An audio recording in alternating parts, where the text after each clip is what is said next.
کربلا میں تو انتہا ہو گئی، لیکن بعد میں بھی آل پیغمبر کو سکھ سے نہیں بیٹھنے دیا گیا، ان کو تکلیفوں سے، اذیتوں سے، مشکلوں سے دوچار کیا گیا۔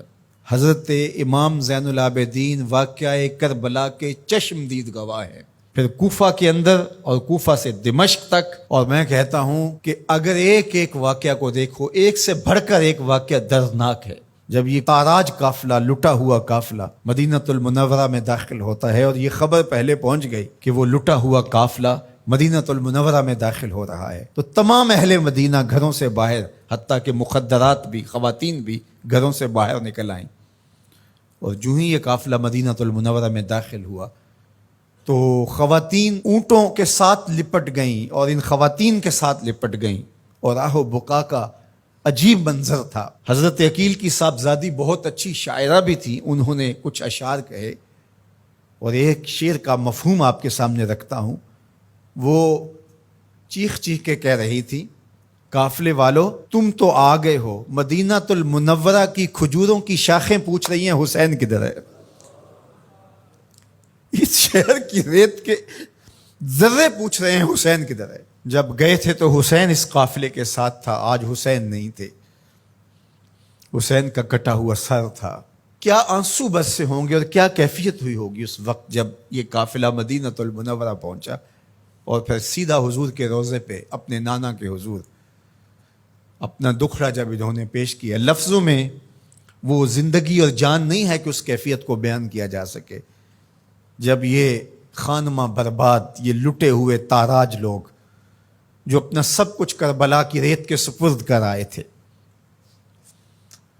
زینب جب گئی تھی تو اس کی گود بھری ہوئی تھی، اب خالی گود سے مدینہ میں داخل ہو رہی۔ اون و محمد قربان ہو چکے ہیں، قاسم شہید ہو چکے ہیں، علی اکبر شہید ہو چکے ہیں،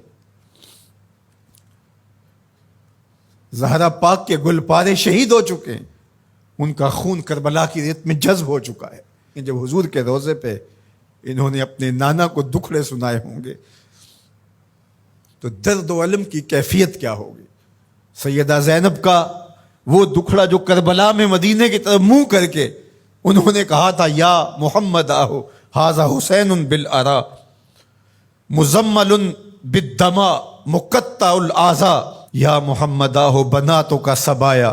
کرد بن قیس کہتا ہے کہ جب یہ شعر کہہ رہی تھی اور جب یہ جملے بول رہی تھی سیدہ زینب سلام اللہ علیہا، تو اس وقت اپنے دشمن بھی رو رہے تھے، لیکن جو استغاثہ حضور کے روضے پہ کھڑے ہو کے زینب نے کیا ہوگا، تاریخ نے وہ بیان نہیں کیا۔ وہ زینب جانتی ہے یا زینب کا نانا جانتا ہے۔ پھر وہاں سے یہ مقدس لوگ سیدہ زہرا سلام اللہ علیہا کی قبر پہ آتے، امام حسن کی قبر پہ آتے جنت البقیع میں، اور جو وہاں ہوا ہوگا، کوئی قلم ہے جو اس درد کی کیفیت کو لکھ سکے، کوئی خطیب ہے جو اس درد کو بیان کر سکے، اس کا کوئی نقشہ کھینچ سکے کہ کیا کیفیت ہوگی۔ آل پیغمبر نے وہ دکھ سہے، تاریخ کے اوراق سے آج بھی آنسو نہیں خون ٹپکتا ہے۔ ایسی سفاکیت بھی ہو سکتی ہے، تم نے راستے سے ہٹانا تھا ہٹا لیا، لاشوں پہ گھوڑے بھی دوڑاؤ گے، ہڈیاں بھی توڑو گے، کیا قصور کیا تھا ان گل رخوں نے۔ میرے تو حضور نے کہا تھا، اذکرکم اللہ فی اہل بیتی، میں تمہیں اپنے اہل بیت کے بارے میں اللہ سے ڈراتا ہوں، میرے اہل بیت کے بارے میں کوتاہی کا ارتکاب نہ کرنا، میرے اہل بیت کے بارے میں معاملے کی حساسیت کو سمجھنا۔ اذکرکم اللہ فی اہل بیتی 3 مرتبہ حج کے موقع پر میرے حضور نے کہا تھا کہ میں اپنے اہل بیت کے بارے تمہیں اللہ سے ڈراتا ہوں، اپنے اہل بیت کے بارے تمہیں اللہ سے ڈراتا ہوں۔